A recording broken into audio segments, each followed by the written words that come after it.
Beginning with the Long Island Railroad Iceberg, I've intensively looked into the varying histories of the many commuter rail agencies of the Northeast and ultimately arranged them into separate icebergs after deciding that a single iceberg on all these agencies would be too lengthy, thus allowing me to allocate more time to each specific commuter railroad and to add in several new topics that weren't in the original iceberg.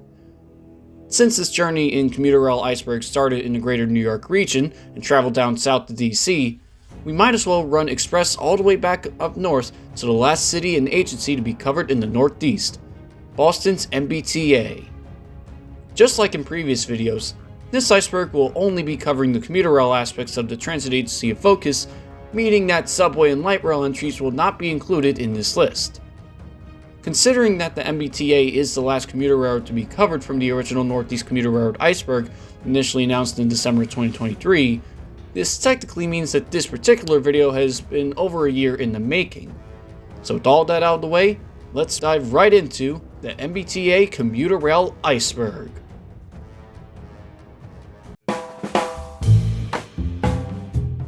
Company origins. The entire Northeast region used to have one of the densest rail networks in the country due to close proximity between towns, so it's fitting that each commuter rail agency in their respective region has several predecessors.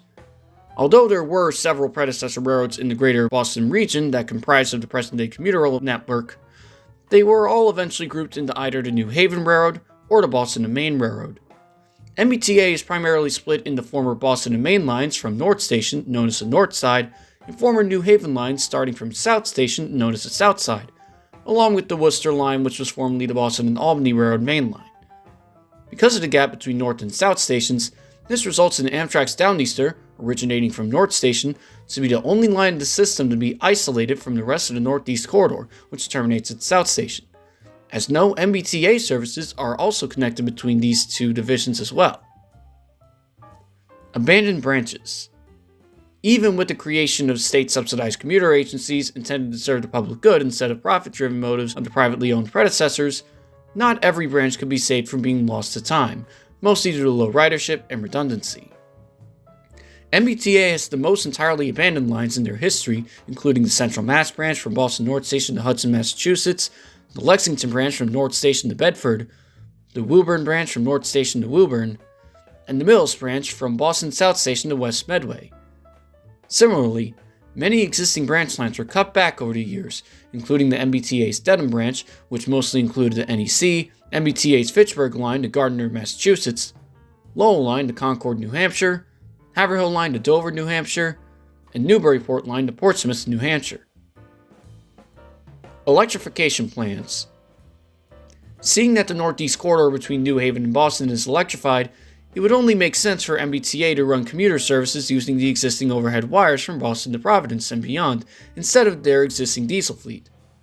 Likewise, it also makes sense to electrify two smaller branches off the NEC, namely the Fairmont and Stoughton lines, for the same aforementioned reasons, which is thankfully what the agency is working towards with their service improvement plans.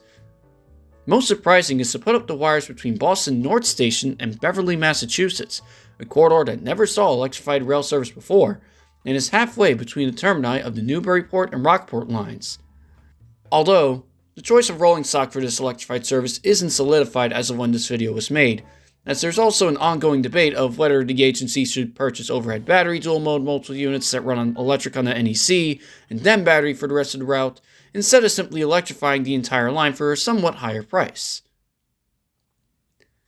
New Hampshire restoration. For decades, the MBTA has been attempting to restore passenger service to anywhere in the state of New Hampshire, but various proposals have ultimately been rejected by state politicians, often citing high taxpayer costs and low ridership. Most of these proposals include extending the Lowell line to Concord, New Hampshire, with stops in Chelmsford, Nashua, and Manchester, although Amtrak has appeared to take over this route restoration, along with a few other former commuter lines, as this route was listed in their Connexus map, which gives at least some hope of restoring service to Concord in the midst of various other interstate passenger rail proposals. The Big Dig. As one of the largest infrastructure projects in Boston, the Central Artery Tunnel Project, or Big Dig as it was called, essentially reconstructed the heart of Boston by moving I-93 underground. Although, Initial plans for this mega project include a commuter rail connection between South and North stations, which would have resulted in direct service to the two stations as well as seamless through running from the South Station Division to the North Station Division. But alas, these plans were ultimately cancelled as the addition of a few more lanes limited the necessary space for tracks, and the use of diesel power through the tunnel at the time would have resulted in more ventilation devices in the tunnel. But with the cloud of no rail service between the two termini stations also came a silver lining, as the Federal Clean Air Act of 1990 forced the state to mitigate air pollution generated by the highway improvements through public transit projects. This includes the restoration of 3 Old Colony commuter rail lines, namely the Greenbush, Plymouth, and Middleborough lines, expansion of the Framingham line to serve Worcester full-time, and the restoration of the Newbury-Rockport line. But the more concerning aspect that lies within the rest of this metaphorical cloud is that the debt for the big dig, including interest, was transferred to the MBTA in 2000 as part of a political deal, which is a massive sum of money that the MBTA is still paying back to this day. Nevertheless, many are still calling for a direct connection between the two termini, with various proposals going under the banner of North-South Rail Link, with some proposals also including a Boston Central station near the Boston Aquarium. Hartford Line leased MBB coaches. A few months before the start of the Hartford Line service, ConnDOT managed to lease 12 BTC-2 coaches and 4 BTC-3 cab cars built by MBB from MBTA, the only rolling stock built for the US by the German aircraft manufacturer, since ConnDOT didn't want to relocate their existing Mafursa coaches from Shoreline East. This lease only lasted for 3 years, with the option to extend it for 3 more, with the coaches being pulled from service in 2023 and returned to MBTA later that year, thus making them some of the shortest-lived commuter rail equipment in the Northeast. As of now, some of these cars are still in their Hartford Line livery, while others have been repainted back into MBTA colors as part of their office car fleet. Readville Switcher. Ah yes, the local legend among all Boston rail fans. Since Boston South Station and North Station are not directly connected, any equipment transfers between the two divisions are conducted by the Readville Switcher. During this run, a work engine tows equipment along the western half of the former Grand Junction Railroad, which involves running along the Worcester Line to Boston University before reversing onto a non-revenue branch across the Charles River and through the middle of MIT before connecting to the commuter rail maintenance facility. Contests for these equipment moves are unpredictable, and thanks to its well-known status among rail fans, there's a bunch of footage of these various moves towing different combinations of equipment over the years. MassDOT engines. In 2016, MassDOT directly purchased and repainted 2 F40PHs, namely 1056 and 1062, into a new blue and white livery known as the White Sail Scheme, for use on the Commuter's Railroad's seasonal Cape Flyer service from Boston to Cape Cod. Likewise, these were the first 2 F40s on MBTA to be rebuilt, thus starting a massive rebuild program of the MK F40s by Wabtec in the following years. Similarly, GP40MC number 1136 was repainted into a similar but less creative solid blue MassDOT livery in 2020, as it was also the first of a handful of GP40s to be rebuilt, and was also placed on the Cape Flyer for that season, thus continuing the ongoing tradition of the first of new rebuilds to be given special liveries. Also, shout out to GP40MC's 1117 and 1120 for having small MassDOT logos on their front and side for a period of time, long before the blue MassDOT livery was introduced. Cape Flyer. Along with the Cannonball and the Long Island Railroad, the MBTA is one of a small handful of commuter rail agencies that still has named trains, in addition to summertime seasonal services. During the summer months on Fridays and weekends between Memorial Day and Labor Day since 2013, the MBTA offers direct service from South Station to Cape Cod, specifically Wareham Village, Buzzards Bay, Bourne, and Hyannis, equipped with a first-class car food and beverage service and an especially creative logo. Based on the great success of this service, there have been several calls to make passenger service to Cape Cod permanent with a handful of daily round trips, as this would coincide nicely with MBTA's extensions to nearby towns as part of their South Coast Rail initiative, with no permanent Cape Flyer-like service has been implemented past Middleborough as of when this video was made. Foxboro. Passenger trains have always been utilized for sports specials on game day by transporting thousands of fans from nearby commuter stations to a nearby arena, and therefore reducing traffic and the need for parking. Although, it isn't too common for a stadium to have its own dedicated seasonal station, let alone its own branch line, as MBTA's Foxboro event service utilizes both the Providence and Franklin lines for direct service to Gillette Stadium, home of the New England Patriots in Foxboro. In fact, Foxboro holds a very rare title of being upgraded from an event service to full-time daily service, as a handful of daily round trips travel on the now renamed Franklin Foxboro line ever since 2019.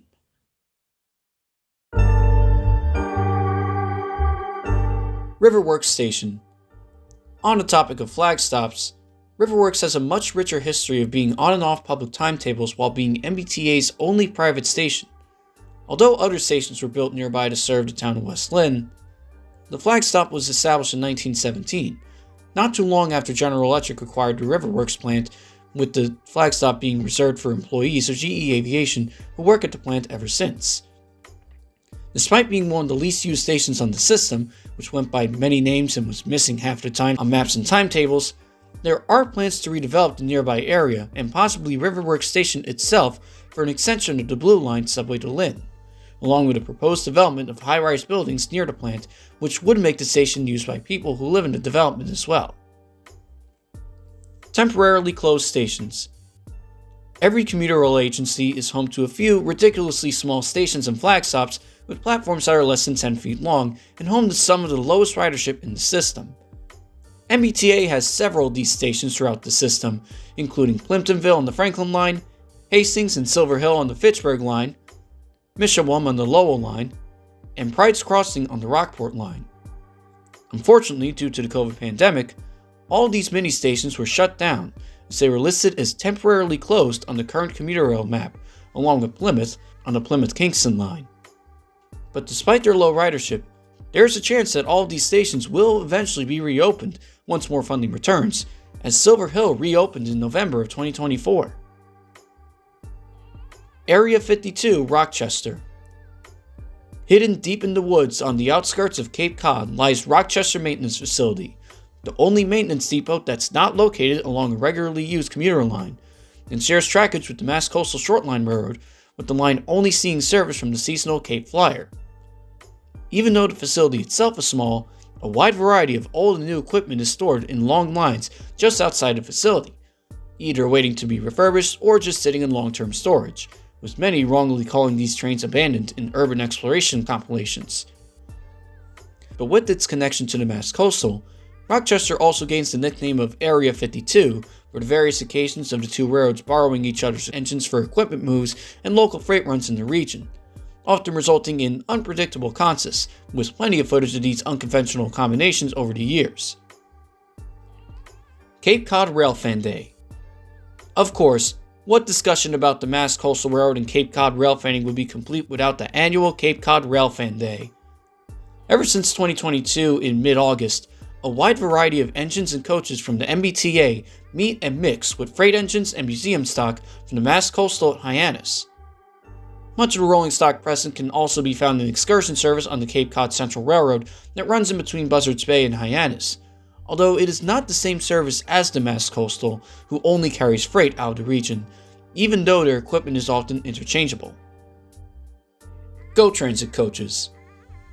The late 70s and early 80s was a pretty rough time for commuter rail agencies, as many of them were still using dirty and worn out inherited coaches that were easily over 30 years old for relatively short services. As some of these coaches were starting to be retired, leasers were sometimes brought in from other railroads to help fill in during equipment shortages. Luckily, the successful Go Transit in Toronto recently placed their iconic bi-level coaches in the service, which resulted in several of their single-level Hawker-Siddeley RTC-85 coaches and cab cars available to be borrowed by MBTA for Southside service. Despite only being used from 1979 to 1980, and again from 84 to 85, they became pretty noteworthy among rail fans for their bright white appearance and for appearing in several photos with FP10s, as they were likely a favorite among passengers. Interestingly, these coaches ran on the commuter agency at the same time as when the same commuter rail agency purchased several new subway cars for the Orange and Blue lines that were also built by Hawker-Siddeley. Ex-SEMTA equipment. Upon the discontinuance of SEMTA's Silver Street commuter service between Detroit and Pontiac in 1983, almost all of their equipment was sold to other, newly independent commuter agencies that desperately needed rolling stock, Most of SEPTA's X-Pennsy and X-Union Pacific coaches went to Metro North and MARC, while the X-Grand Trunk GP10s and GP18s were sold to MBTA as work engines, where they remained in service until the 2010s, with 904 being the only engine to be painted blue, with all the Jeeps being preserved or stored as of when this video was made.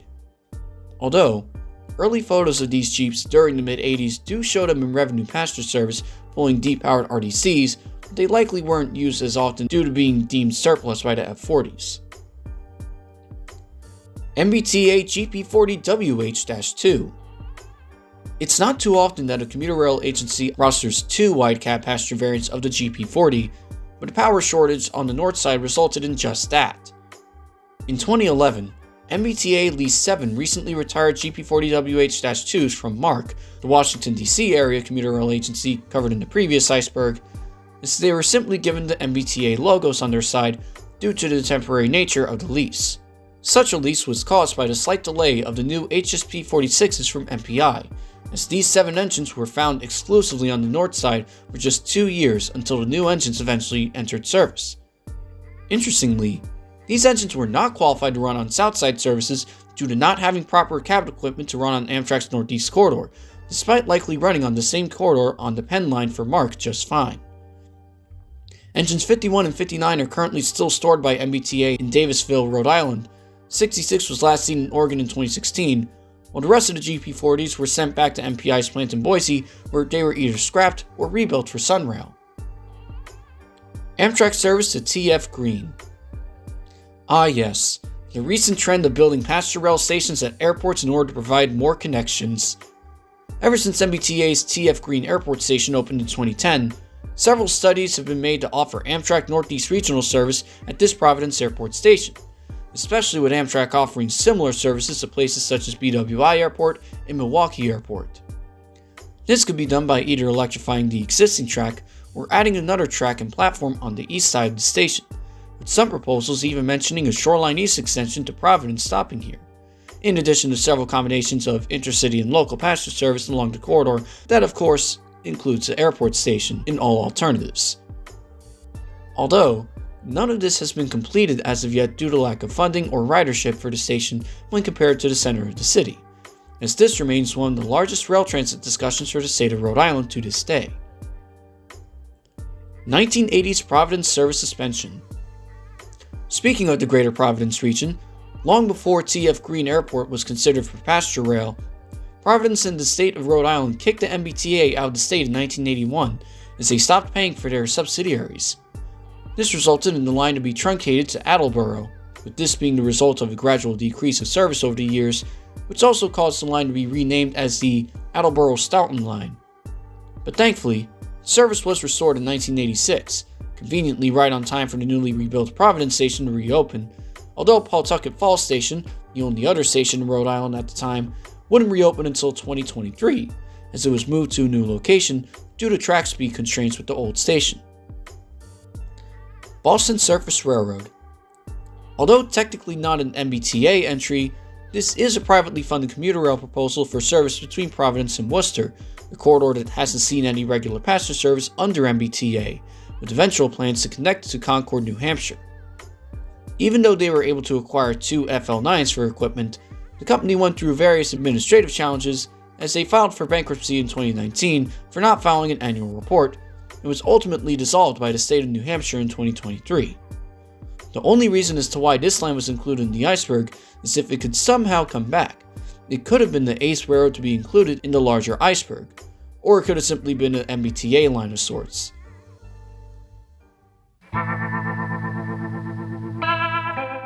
Southwest Corridor. Seeing that several towns and cities were built around railroad main lines, it should come as no surprise that almost all interstate highways in turn loosely follow the main lines of the railroads that built these towns, as an earlier video of mine shows perfectly clear. Boston was almost no different, as in 1948, the famous I-95 was proposed to be extended directly next to the New Haven's main line between Canton and Boston in order to better connect the highway with the center of the city. Even though construction already started on the project, the highway extension was ultimately cancelled due to fierce community backlash as it leveled hundreds of houses. But instead of abandoning what was constructed, the MBTA purchased the right-of-way and completely rebuilt it in order to replace the existing New Haven main line as well as the Orange Line's Washington Street elevated. This resulted in all commuter rail service being diverted on the Fairmount line from 1979 to 1987, as this new concrete-encased ROW allowed 3 new heavy rail tracks next to the 2 Orange Line subway tracks between Readville and Back Bay, thus being a unique and effective example of a ROW intended for a highway being completely reutilized for public transit. Ski Train. On weekends, one Fitchburg Line train per day features a modified coach equipped with racks for ski and snowboard equipment. Such amenities encourage skiers traveling to the Wachusett Mountain Ski Park to take the train to the somewhat new Wachusett Station, where they then board shuttle buses to the ski park, thus keeping the tradition of ski trains alive and well. This makes MBTA the only commuter rail agency in the Northeast to regularly offer dedicated room for skiing equipment, similar in nature to bike cars, due to their close proximity to several skiing resorts in New England. Ex-Frontrunner MP36s. When Frontrunner initially started service in 2008 in the greater Salt Lake City region, they realized that 18 engines for a single line was a bit much, so they sold off 3 of their MPI MP36s as surplus. One went to Northstar, while the other 2 went to MBTA, where they were repainted into the railroad's colors and renumbered 10 and 11, and could later be found everywhere across the MBTA system. Crews often praised them for being some of the most reliable engines on the roster, which could have directed MBTA to ultimately purchase HSP 46s from MPI, which unfortunately wouldn't have as good of a reputation as the MP36. MBTA borrows Corridor Clipper. Usually, commuter railroads have their own track geometry cars to inspect tracks to detect and prevent potential flaws. These cars are either self-propelled multiple units or are unpowered coaches that are pulled by another engine. Since MBTA has neither of these cars, they usually borrow one of Amtrak's inspection cars, namely the Corridor Clipper, which might be due to Amtrak initially owning MBTA's commuter service, and therefore another inspection car wasn't necessary. But regardless, this results in a rare instance of an Amtrak coach being mixed with commuter equipment, with once again plenty of footage of these instances over the years online. MBTA 1130 PTC Test Train Sticker. Just as large of a system implementation program was Positive Train Control, or PTC, which was mandated by the federal government to ensure safer operations of trains, namely so that they don't overspeed or fly past red signals. Installing PTC along the entire system, in addition to their engines, was a much more complicated process when compared to Wi-Fi routers, but it didn't result in a massive ad wrap campaign, with the exception of one engine. Around 2019, GP40MC number 1130 not only gained a MassDOT sticker on its side, but also the words PTC Test Train, as it was the designated test engine for installing PTC on the north side of their network. Even though MBTA met the PTC implementation deadline, this engine can still be found roaming the system with both logos on its cab, as an advertising whisper to a much larger network implementation program. MBTA SW9. Some entries on this Iceberg simply include engines that weren't large in number, and that a lot of local rail fans simply never knew that the railroad rostered, and this engine is no exception. Seeing the abundance of high-hood Jeeps inherited from Penn Central and the B&M, it wouldn't be intuitive to think that the MBTA rostered a single SW9, especially since the B&M rostered a handful of their own SW9s that already helped with switching trains at North Station. Originally built in 1951 as Atlantic Coastline 659, the SW9 found its way to the other end of I-95 in 1984, as it was painted in maroon with yellow stripes and numbered 1900, where it mostly stayed within Southampton Street Yard just outside of South Station.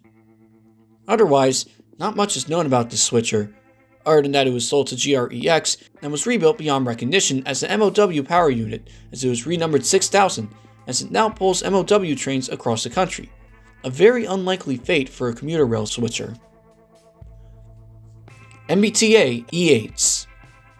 After serving 3 decades on a wide variety of passenger trains across the country, a handful of these legendary engines eventually found their way to lighter commuter duties on MBTA.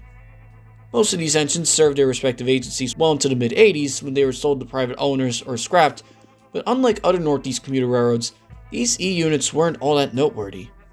These E8s were only found on Southside commuter runs pulling short consists of inherited coaches towards the start of MBTA's existence, as all of them were ex-Penn Central units that simply had an MBTA logo placed on them, with barely any of these engines being preserved by their retirement in the early 80s. Although, one noteworthy unit in the sea of black was engine 4261, which was painted entirely gray in 1980 and earned the nickname Gray Ghost, before being retired just 1 year later, as it was later preserved as Lackawanna 807. Chopnose GP9. Among the several GP9s inherited from Penn Central and Burlington Northern that made up the backbone of their commuter rail power, one particular engine stands out among the rest for a unique rebuild after its acquisition. While other GP9s were simply repainted into one of two variants of purple, yellow, and silver, GP9 number 1924, originally built as Great Northern 671, was given a chopnose rebuild, in which a short hood was shaved off to allow for better crew visibility. It is unknown as to why this rebuild was only applied to this particular engine, even though such a rebuild was pretty common for several GP9s elsewhere in the country. Nevertheless, 1924 saw passenger service for about 10 years before being transferred to the Cape Cod Railroad and was renumbered to 1823, as it was last seen working for Nucor Steel Corp in 1997. Speaking of GP9s, B&M GP9 Heritage Unit. Decades before most other railroads started their own Heritage Unit program, MBTA was the first commuter rail agency to pay tribute to one of their predecessors by painting one of their GP9s, specifically number 1921, originally Northern Pacific 336, into the iconic Boston and Maine Minuteman livery in 1991, but this time with MBTA lettering on its side. 1921 was named the Pride of Charleston and Billy Zeke Marston, as it was commonly seen between North and South stations as a shop switcher, with the exception of a few special events such as leading the Snowflake Special Excursion with an Amtrak F40 and Amphileets from Boston to Bellows Falls, Vermont, as well as attending the 1995 Railfan Weekend in Falmouth, Massachusetts. The engine would later be found on various ballast trains across the system until its retirement in 2004, where it was donated to the Hobo Tourist Road in Lincoln, New Hampshire, and had its MBTA lettering replaced with Hobo, where it sits on display to this day. MBTA Indigo Line. Initially proposed in 2014, this refers to a series of frequent DMU services within shorter distances on certain routes, as well as new lines using existing right-of-ways. Rolling stock would have included DMUs from Nippon Sharyo, while service would run the entirety of the Fairmount Line, South Station to Riverside to connect with the Green Line Light Rail, Back Bay to the Boston Convention and Exhibition Center using Track 61, North Station to the planned West Station using the Grand Junction Railroad, and North Station to Lynn and Anderson RTC. Although, many have suggested that the use of electric or battery multiple units for these proposed services, and more importantly existing commuter rail services, as new lines proposed by the Indigo Line are cancelled indefinitely as of when this video was made. Although, there is a proposal as part of the Indigo Line to convert the Fairmount Line into a rapid transit commuter rail hybrid line, which seems to be one of the more recent developments of this project, which may or may not be electrified. Route 128 is the first park and ride. Ah yes, a classic example where passenger rail stations are built with the purpose of connecting several modes of transit, this time via car with an adjacent highway.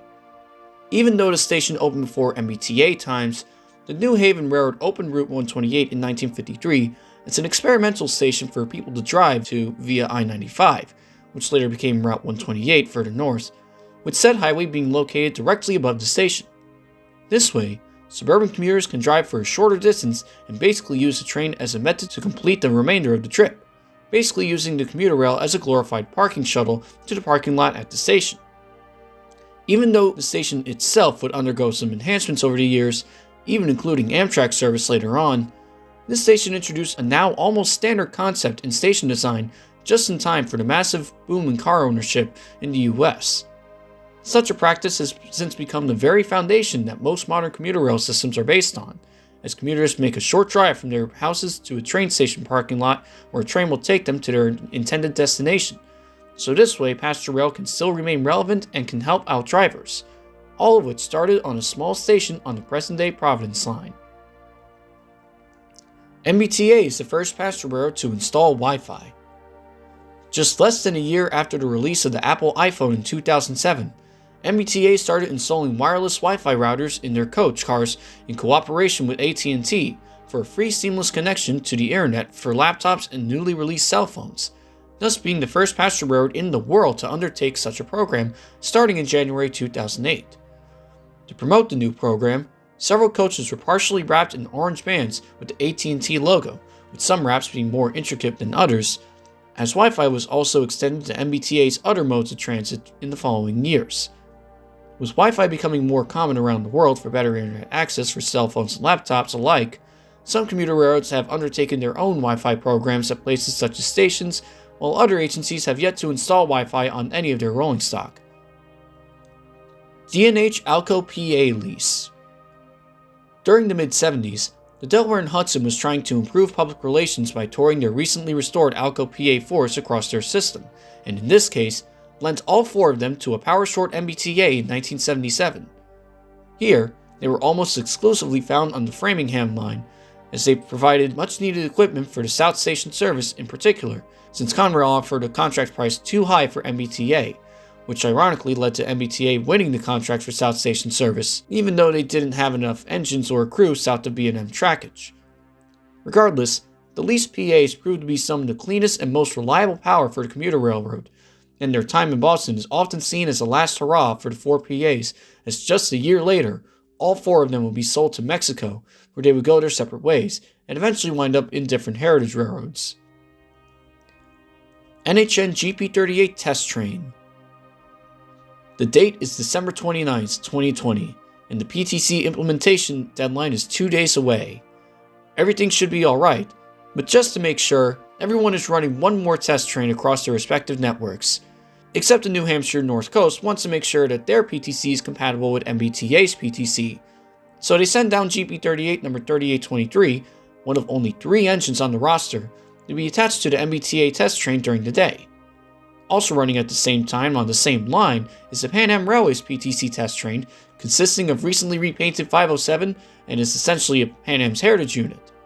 All of this makes for a great rail fanning opportunity to catch a rare rolling stock cooperation between a commuter railroad and a short line that's a local legend in its own right, with all tests being successful for both railroads. NERC Railtech, Worcester 2022. Countless rail-based conventions are held across the country to educate the public on various aspects of the rail industry, ranging from history to emerging technology, and more often than not, this usually involves various types of equipment visiting said convention as exhibits to enriching the overall experience. This particular conference was New England Railroad Club's 2022 Railtech Conference held in Worcester, Massachusetts, as 3 engines were placed on display in the MBTA Worcester Yard. These 3 engines included recently refurbished MBTA F40PH-3 number 1074, NRE Genset number 3248, and most elusively, Pan Am Railway's OCS unit FP9 number PAR1. Just because of the last of these 3 engines, this light engine move resulted in what many Boston area rail fans describe as the rarest equipment move in recent history, as it marks a rare incursion of an F unit traveling on the south side, let alone an office car special unit for a railroad that was just about to be acquired by CSX at the time. This also marks an instance of catch it before it's gone, as the 2 gen sets on the MBTA roster barely see any service to begin with due to frequent mechanical issues, while the 2 Pan Am FP9s are currently stored in the CSX Waycross, Georgia shops ever since Pan Am was acquired. Commuter Rail Coalition Summit 2024. Brainstorming with other transit agencies is always a great idea to help improve commuter rail service for several agencies around the country, and the recently established Commuter Rail Coalition involves all that and more. Between October 14th and 16th, 2024, Boston was selected to host the CRC's annual Commuter Rail Summit, as several agency leaders and policymakers from various commuter railroads convened to engage in a series of panel discussions, fireside chats, and technical tours. One of these tours included a Rolling Stock Solutions F40PH-4 on display at Boston South Station, which is a rebuilt F40 intended for lease or use on several commuter agencies, including the MBTA. Another tour involved rare mileage of the Cape Cod Central's dinner train running all the way from Hyannis to Boston South Station for attendees of the coalition to enjoy dinner on. This involved F40PH-3 number 1033 and GP40MC Heritage Unit number 1129 sandwiching a New Haven FL9 and a Great Northern Great Dome car, thus marking the first time a FL9 visited Boston in 30 years, and an extremely rare occurrence of a dome car running under the wires at South Station.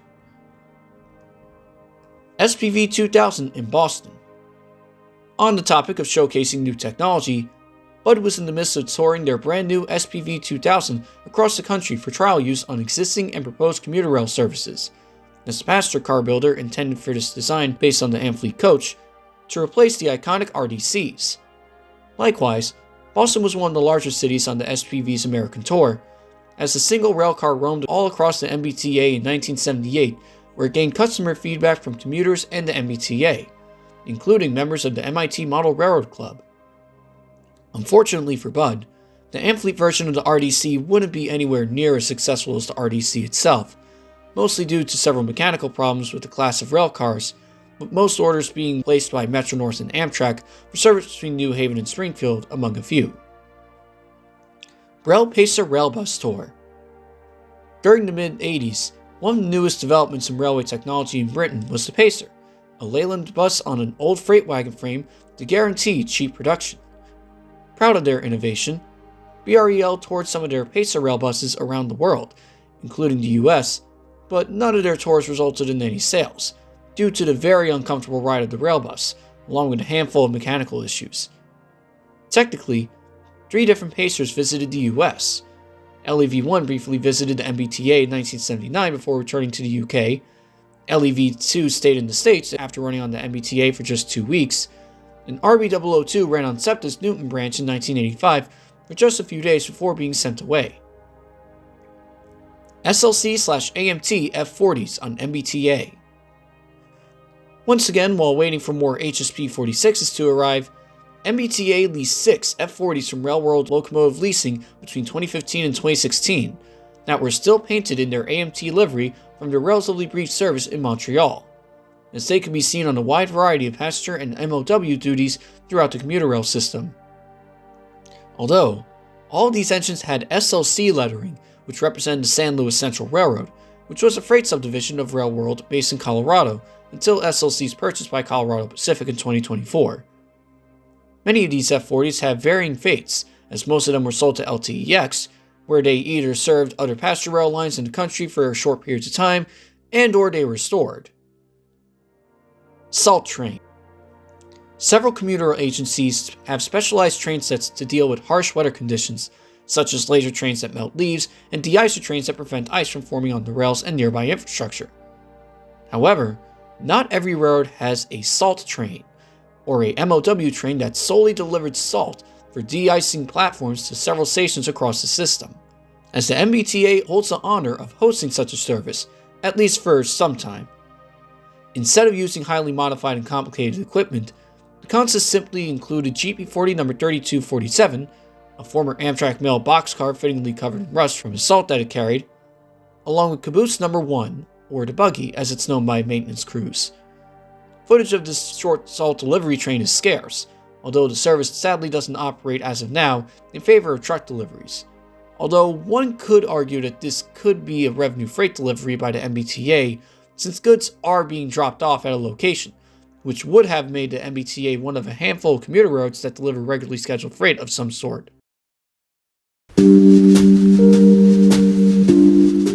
EMD F70PH.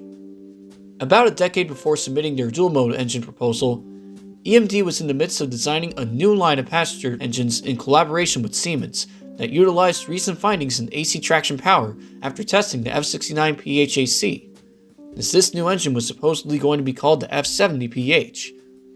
In the case of this Iceberg, EMD tried to sell these models to MBTA, although none of the other railroads that EMD advertised the F72 ended up purchasing the model, likely due to EMD still trying to recover from the commercial failure of the SD50 10 years prior, which ultimately drove more railroads to buy models from GE, and in the case of MBTA, they simply purchased rebuilt EMDs, as it was cheaper to rebuild than purchase brand new.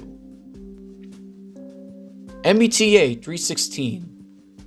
At the very last line of the MBTA vehicle inventory page, an online all-time roster of MBTA's divisions that's updated every few weeks, there's a sentence that mentions the brief ownership of an ex-Amtrak F40PH number 316. The engine was in storage for a few years until it was purchased by MBTA in 2006, as its logos were patched over, but the engine just sat in Somerville Yard and was never given any MBTA lettering or logos.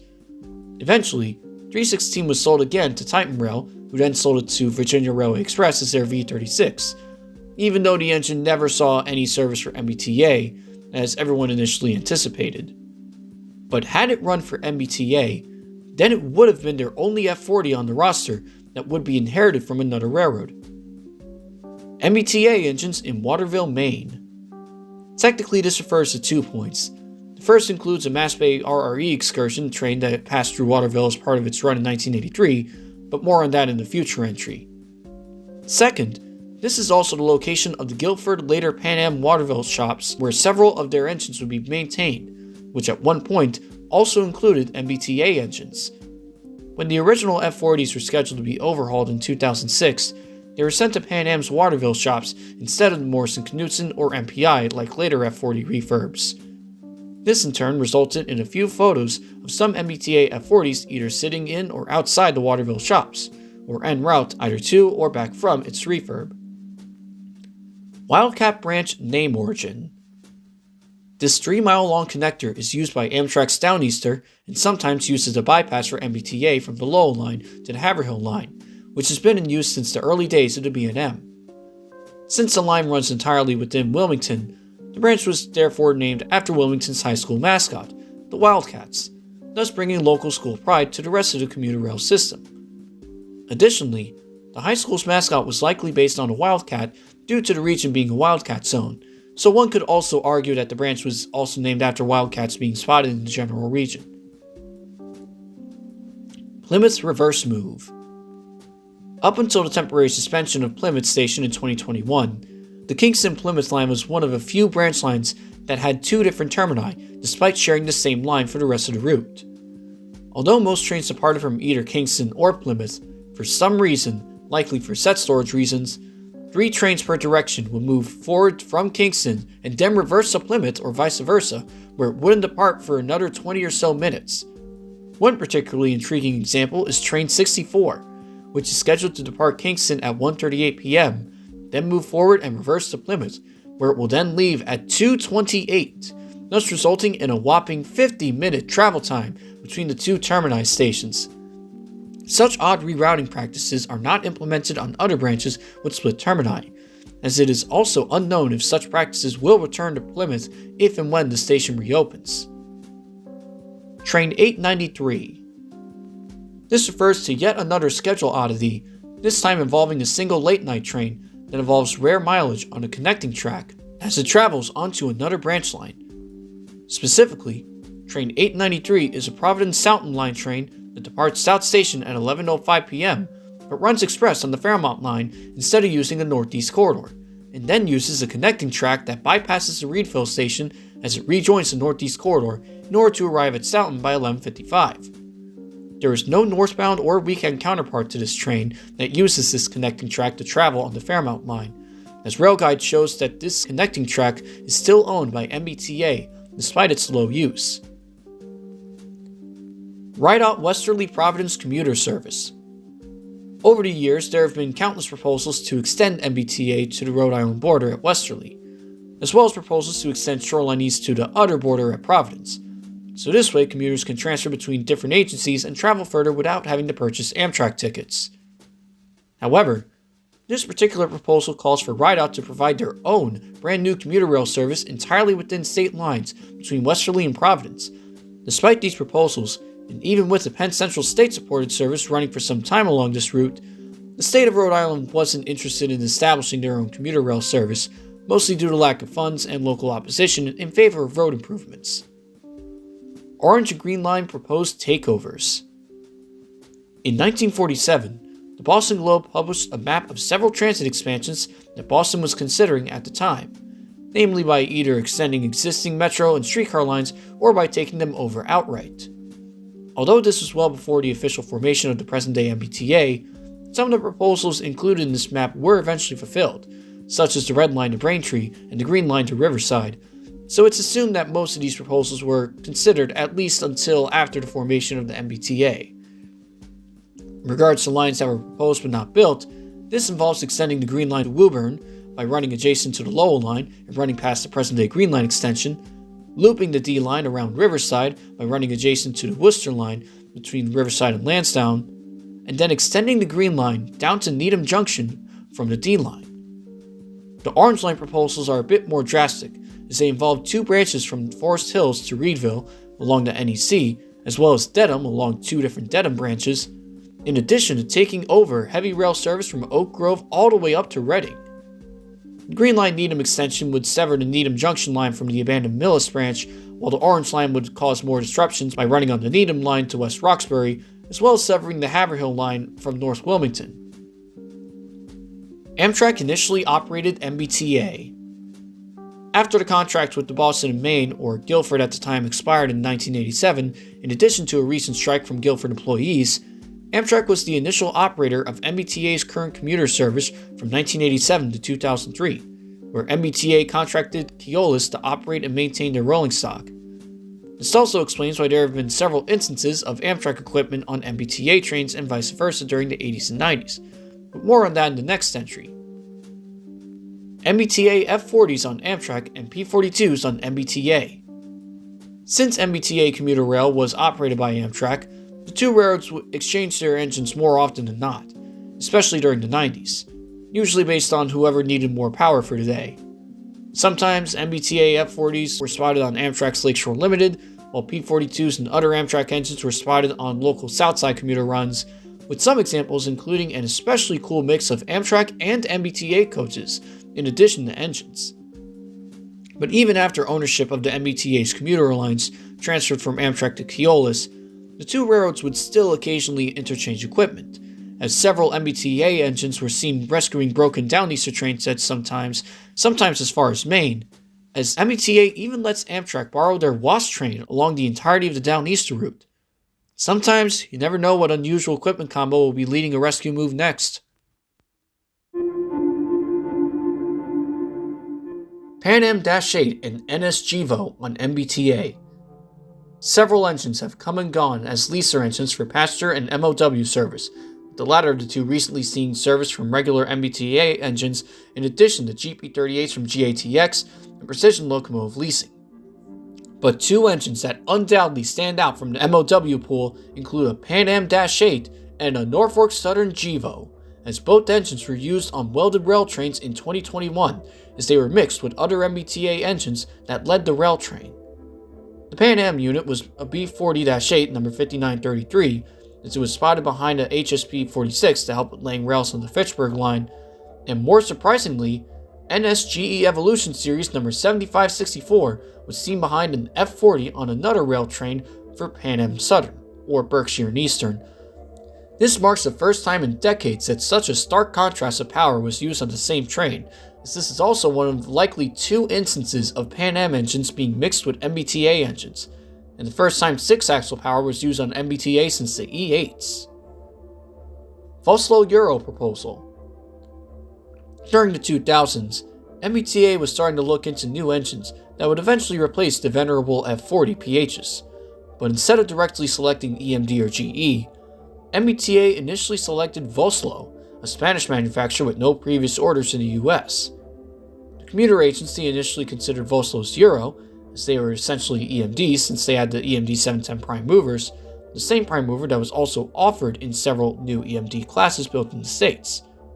However, this resulted in Voslo having to drop the bid due to not being able to obtain a waiver for Buy America laws, which later resulted in the next bidder to win the contract, namely MPI with the HSP 46.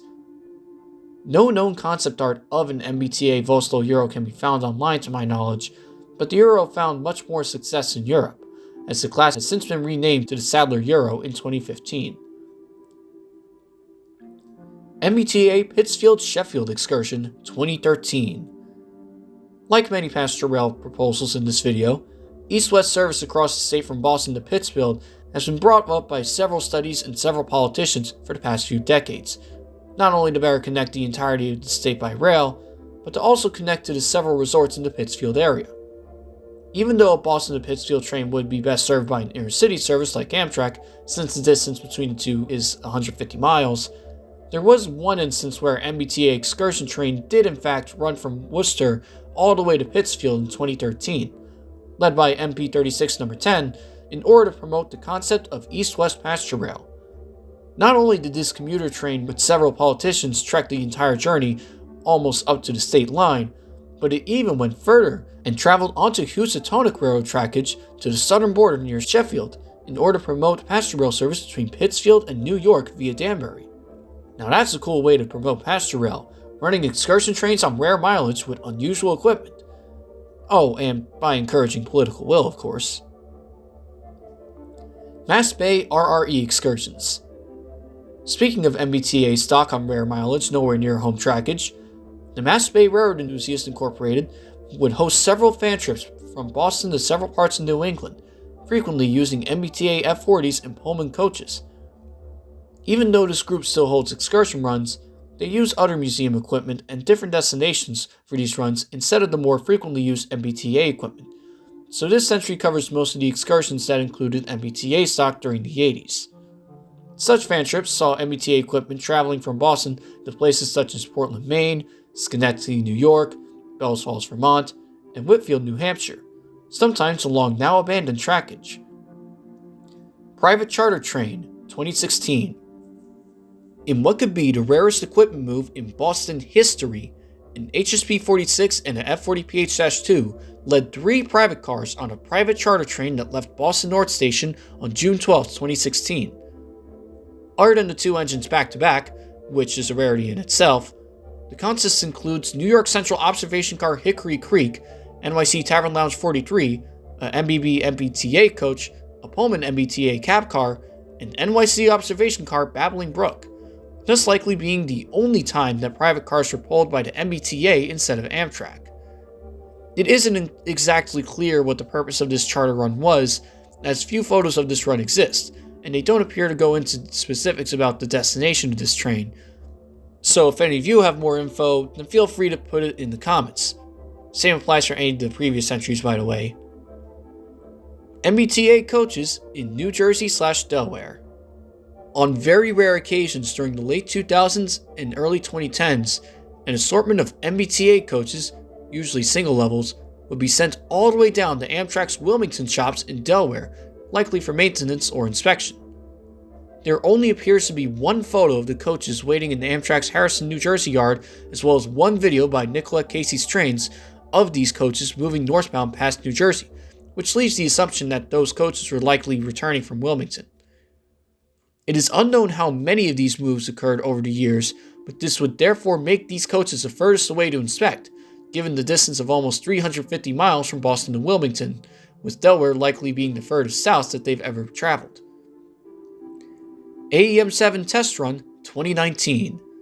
Speaking of incredibly rare MBTA runs with little to no info on them, MBTA briefly borrowed recently retired Amtrak AEM7 number 917 to test electric service on the Providence line in 2019, thus making this so far the only train in MBTA history that's powered by an electric engine.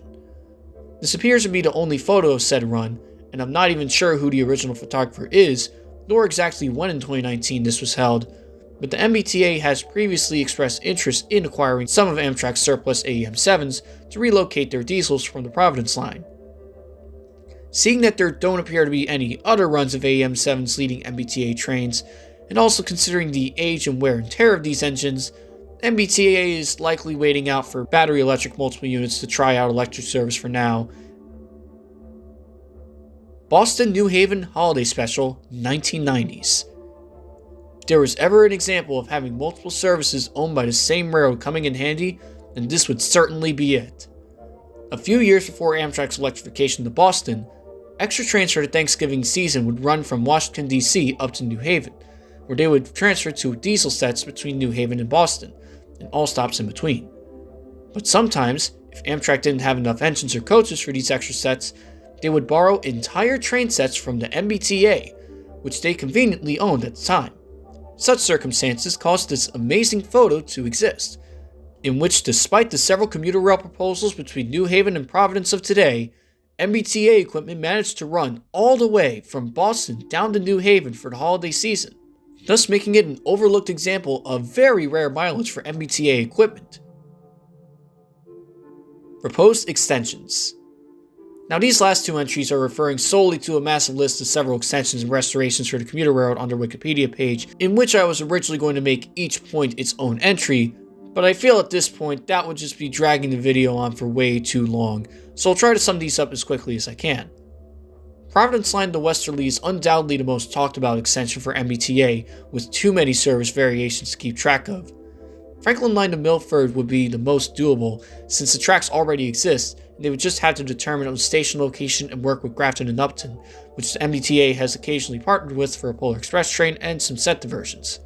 Franklin line to Woonsocket may be a bit harder to restore due to the line being abandoned, but the ROW still remaining intact. Although the line might face harsh pushback from NIMBYs due to it traveling through heavily residential areas. Extending the Fitchburg line to Gardner would have to mitigate a tight curve as well as some negotiations with Berkshire and Eastern. Extending the Haverhill line one stop to Playstyle would be stopping the service just over the state line, which is somewhat doable but doesn't gain much when compared to some of the other proposals. And extending the Newburyport line to Portsmouth is technically doable, and it's also something that I dedicated a significant portion of an episode of Fixing Your Branch Line to. Spoiler alert, by the way. Also not included in the Wikipedia page is extending the Haverhill line to Route 213 and Rosemont 495, as per the 1982 MBTA official map. Route 213 would involve restoring an abandoned branch by roughly 4 miles to a park and ride just before the state line, while Rosemont might be a bit easier to justify with a highway connection park and ride. Rerouting the Worcester line to North Station via the Grand Junction branch has been talked about for a bit, but I hear that most riders are fine with the Worcester line going to South Station since it's closer to the business district than North Station, so a reroute isn't seen as a high priority there. Proposed line restorations. Restoring the Millis branch might work up to Medway since that's where houses get denser and start to block the ROW. See my video on the branch for more info. Restoring the Milford branch is a very interesting proposal that wants to connect Framingham with Milford through a completely abandoned Boston and Albany branch line that was turned into a rail trail and is therefore intact. Restoring service on the Framingham secondary to Marlborough or Northborough looks like a great idea to connect nearby communities with a new branch line, which might be very doable considering that all the tracks already exist. Restoring the Central Mass branch to Berlin with an I-495 connection is an interesting proposal as well, although it might take longer to restore since the entire line is abandoned, but mostly kept intact through a rail trail. Exact same situation with restoring the Lexington branch to Bedford, and apparently the proposal to partially restore the Peabody branch is to just have direct rail service to North Shore Mall instead of Danvers itself, which would provide for an interesting direct city center to mall shuttle service of sorts if and when it gets built. And on that note, we finally reached the end of the MBTA commuter rail iceberg, and by extension, the end of the Northeast Commuter Railroad iceberg. I would like to thank you all so much for watching this mini-series, and for sticking with me to the end, as this took about a year to put together, when all is said and done. I'd also like to thank so many of you for providing info on not only this video, but also for previous icebergs to make these projects possible. Are there any little known fun facts about these roads that I forgot to include in this video? Feel free to mention them in the comments. Thank you again for watching. Credit for all the photos used go to their respective photographers. And if you enjoyed the video, don't forget to like and subscribe for more. Have a good day.